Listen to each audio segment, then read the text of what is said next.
سلام به بینندگان عزیز و خوش آمدید به برنامه خبری رادیو زودی. شالو گلخوجه هستم در خدمت شما. امروز 19 انور این موضوع ها را داریم. تلفات نوبتی صنعت توجیکستان حبیبالله عبدالرزاقов هنرمند معروف سینما و تئاتر درگذشت.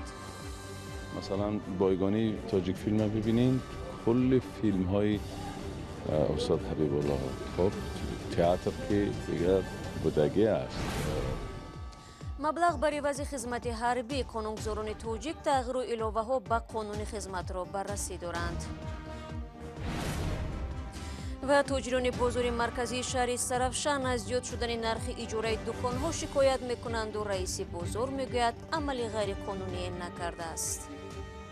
من به این پول به ما داده، پول به من نمیتونم. باز اشما پیش اومد. من این پول میتونم میگم من نمیتونم.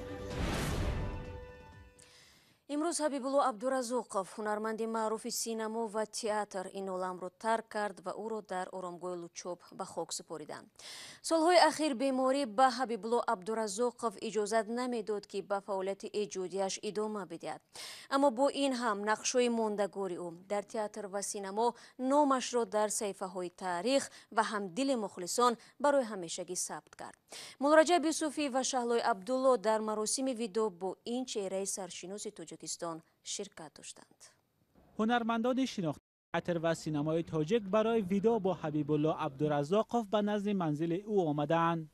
عبدالرزاقов کارگردان و هنرپیشه نامدار تئاتر و سینمای تاجیک در سن 83 سالگی درگذشت. نمایندگان اهل هنر در گذشت او را تلفات کلان برای صنعت تاجیک گفتند.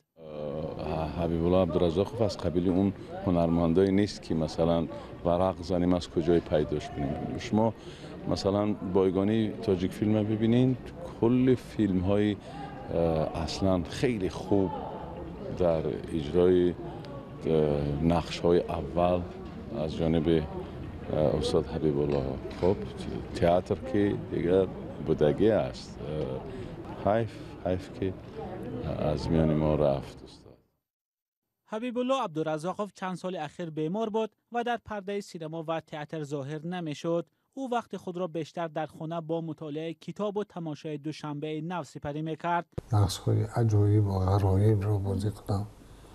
زدن و کشتن و پراندن نه فلسفی باشد. افسوس که خیلی چیزها نرسید. همکارانش میگویند از حال تئاتر و سینمای تاجیک آگاه بود و از وضع پیش آمده افسوس میخورد. افسوس میخوردن که آن چیزی که سالهای پیش بود، سالهای 70 بود، سالهای 80 بود، همون چیز نیست. میگفتن همین کمتر مناسبت مردم، محبت مردم یا که روزگار مردم مشکل شد که از تئاتر دلکنده شدن. حبیبالله عبدالرزاقов در آخر سالهای 80 و آغاز سالهای 90 عصر گذشته از آن فرهنگیانی بود که به فعالیت‌های سیاسی و جمعیتی پرداخت. عضو حزب دموکرات شد و یک مبارز جامعه مدنی و شهروندی گردید. هنرمند معروف فرزندان نامدار مثل برزو عبدالرزاقov و نیسار و شهباز را به وای رسانده است. در خوب که بودن که فرزندان میرفتن به عیادتشون و البته هم برزو هم شهباز خب مصلحت ها میپرسیدن. البته حبیبالله عبدالرزاقov 4 سال پیش در صحبتش بر رادیوی آزادی گفته بود یادداشت‌هایش را نوشته میکند. هرچند میگفت مردم حوصله خواندن چنین مطالب را ندارند. حبیبالله مرد، بلکه مرد جهان خرم و خوشبوستان.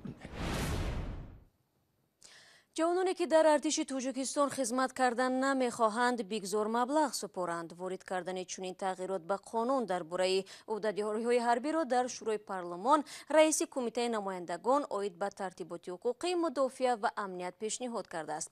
اگر این اصلاحات به قانون وارد شود، حجم مبلغ آزاد گردیدن از خدمت حربی چقدر خواهد بود و عموما حامیان حقوق و ساکنان تاجیکستان در این باره چی نظر دارند؟ در گزارشی همکاران ما تماشا میکنیم. تعدادی از ساکنان دوشنبه از پیشنهاد وکیل تاجیک درباره خدمت پولکی جانبداری میکنند. شرایط نامناسب، بدرفتاری با سربازان و مرگ جوانان در قسمت‌های حربی از سبب‌های اصلی سرکشی جوانان از خدمت در ارتش گفته می شود. آنها پیشنهاد دارند که بهتر میبود خدمت آلترناتیوی راه اندازی شود و خواهشمندان با پرداخت پول به بودجه کشور به خدمت نروند.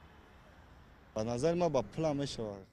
ما طرفداری که کسی خواهد خدمت کند، کسی немихоҳад. Амонатбанк пуля супорад равад гардад. Ну, я думаю, все-таки лучше так, потому что те, которые и так у них есть денег, они не ходят все равно. 10-11 مکتب تموم کرد مکتب میانه را باید حتمی کنم. تغییرات به لایحه قانون درباره خدمت حربی از جانب وکیلان کمیته مجلس نمایندگان عاید به مدافعه و امنیت پیشنهاد شده است. به باور مؤلفان این شکل خدمت میتواند صف جوانان را در نیروهای ذخیروی بیشتر کند. هر نفری که با پرداخت مبلغ از خدمت آزاد شد سرباز ذخیروی می شود. مبلغ خدمت حربی را باید حکومت معین کند. دلربا صمد و حامی حقوق تاجیک بر این باور است که آزاد شدن از خدمت بر عوض مبلغ می تواند به قدرت ارتش آسیب رساند. از سوی دیگر به گفته او با این شیوه تنها جوانان از عائله های کم بضاعت به خدمت ارتش جلب خواهند شد که این یک نوع تبعیض است.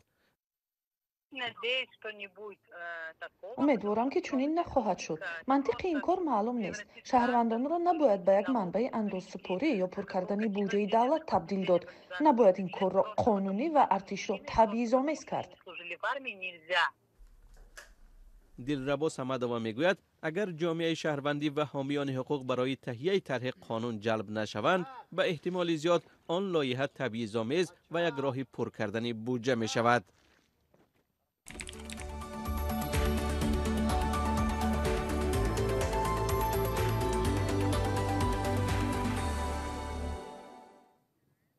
شما برنامه خبری رادیو زودی رو تماشا دارید و می رویم به شمال تاجیکستان.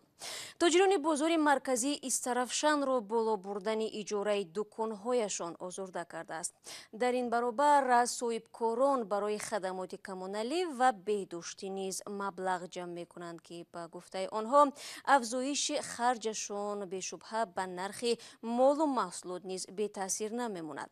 فرزان محمدی تا کجا قانونی بودن افزودن اجاره برای صاحبکاران را از رئیس همین بازار مرکزی استرافشان پرسید.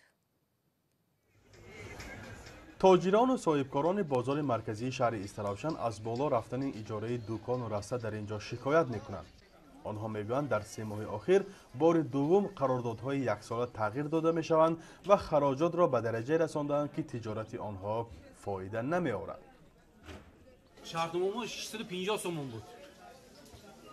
این رئیس نو اومده این و این شرطنامه شما بیکار ما رئیس نو خودمون از دیگه میکنیم. 3 ماه 700 سوم کردم. هنجاشون زیاد کردم. من این سوالی نو شده بود که با 20 سوم زیاد کردم. شرطنامه باید 1 سال دوام داشته باشه. ولی رئیس نوی بازار بختیار سیدزاده میگوید این افزایش قانونی است. زیرا وقتی که او 3 ماه پیش اینجا آمد دید که نرخنامه ها به معیارهای معین کرده خدمات ضد انحصاری تاجیکستان از سال 2013 مطابق نیستند.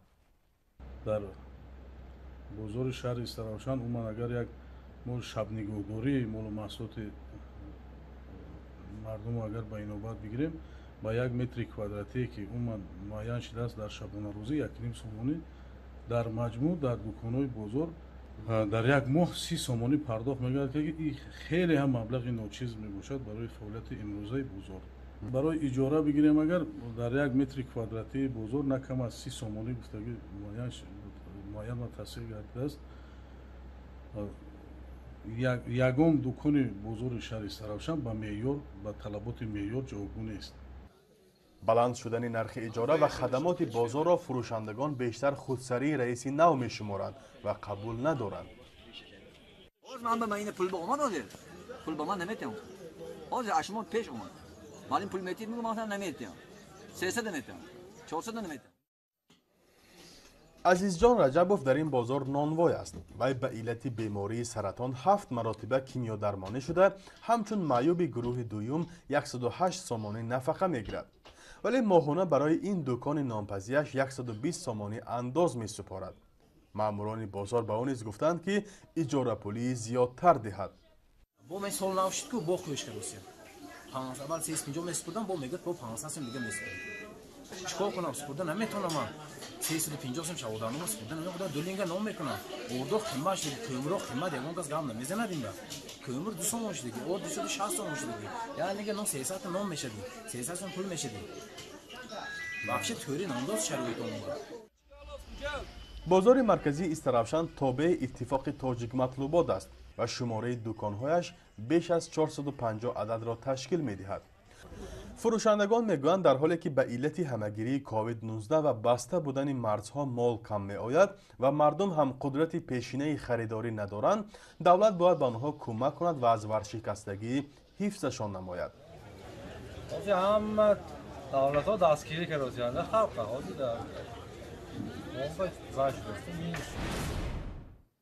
برنامه خبری رو ادامه میدیم. دانشجویان دهها دانشگاه قرقیزستان طلب دارند که شرطنامه تحصیل آنها به دلیل پاندمی کرونا ویروس پایین برده شود. شماره زیادی از دانشجویان در نتیجه پاندمی جای کار یا والدانشان را از دست دادند که آنها را تامین میکردند. رهبریت دانشگاه ها بعد بحث‌های تند و سر و صداهای دانشجویان در شبکه‌های اجتماعی برعکس آنها را به اخراج تهدید کردند. گزارش نوبتی ما در همین باره است. ارگن فقط نیم سال است که در دانشگاه میخواند. با آغاز پاندمی پدرش به التهاب سخت شش گرفتار شد. همه اعضای عائله برای معالجه پول جمع میکردند و تحصیل ارگن مسئله دوم درجه شد. پول تحصیلش $360 در یک سال است. همین نیم سال کار کردم. پیش خدمت و برمن بودم. مشکل بود. به دانشگاه میفهمونم که احوال ما خوب نیست. در پرداخت پول مشکلی میکشیم. میخواستم اندک ارزان کنند یا حکومت کمک رساند. مثل ارگن در قرقیزستان هزاران نفر هستند که کرونا ویروس یک عزیزشان را برد یا به پول ماندند.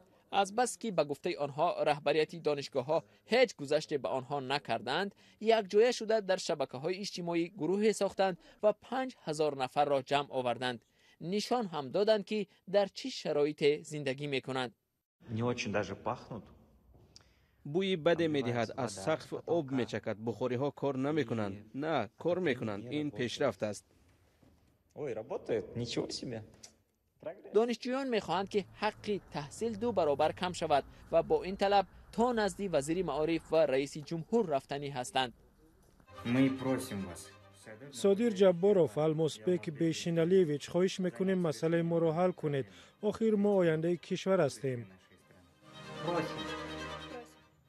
صدای دانشجویان را در وزارت معارف هم شنیدند، ولی گفتند حکومت هم چیزی برای کمک ندارد. باید وضع ماهی ایول سال 2020 را از یاد نبریم که در آن وقت درآمد دانشگاه‌ها کم شد و برای پرداخت مزد کار معلمان پول نیافتند. پول هم برای فراهم کردن تحصیل آنلاینی نرسید. باید گفت که مشکلات مالی میتواند سبب پست رفتن سطحی تحصیل در دانشگاه‌ها شود. کنشبک سینظرف کارشناس ساحه معارف میگوید که وزارت موقعی نادرست پیش گرفته است و باید سعی کند که دانشجویان و دانشگاه‌ها با هم زبان یابند. این طلبی قانونی و برحق است. من از آن استقبال میکنم، چون ما در جامعه دموکراتی زندگی میکنیم و شفافیت و پاسخگویی باید برای همه باشد. دانشجویان میخواهند دانند که پول دادند، حالا نتیجه چی شد؟ بعدی هیاهو در شبکه‌های اجتماعی درباره پایین بردن حق تحصیل و بسیاری از اعضای گروه در شبکه‌های اجتماعی تهدید کردند که از دانشگاه اخراج می‌شوند. دانشجویان گفتند که عقب نشینی نمی‌کنند، شکایت می‌نویسند، به دادگاه می‌روند و اگر نشد اعتراض می‌کنند. و نظامیان روسیه در تاجیکستان واکسن ضد کرونا ویروس دریافت کردند. 1102 واکسن کووید 19 توسط هواپیما از روسیه به پایگاه 201 رسانیده شده است. خدمات اوکروگی حربی مرکزی میگوید در نوبت اول واکسن به کارمندان طبی، نظامیانی که در نوبتاری حالت آماده باش قرار دارند و هیئت فرماندهی گزارانده می شود. بینندگان عزیز، با همین خبر میرسیم به پایان برنامه امروز. اخباری از این بیشتر چون همیشه میتوانید در سامانه رادیو آزادی زیر نشانی www.azadi.org بخوانید و نوارها را در آزادی ویدیو تماشا کنید. فراموش نکنید که فردا همه شما را با خبرهای نو بازم منتظر خواهم بود. خود را احتیاط کنید از آن و خدا نگهداری هر یک شما.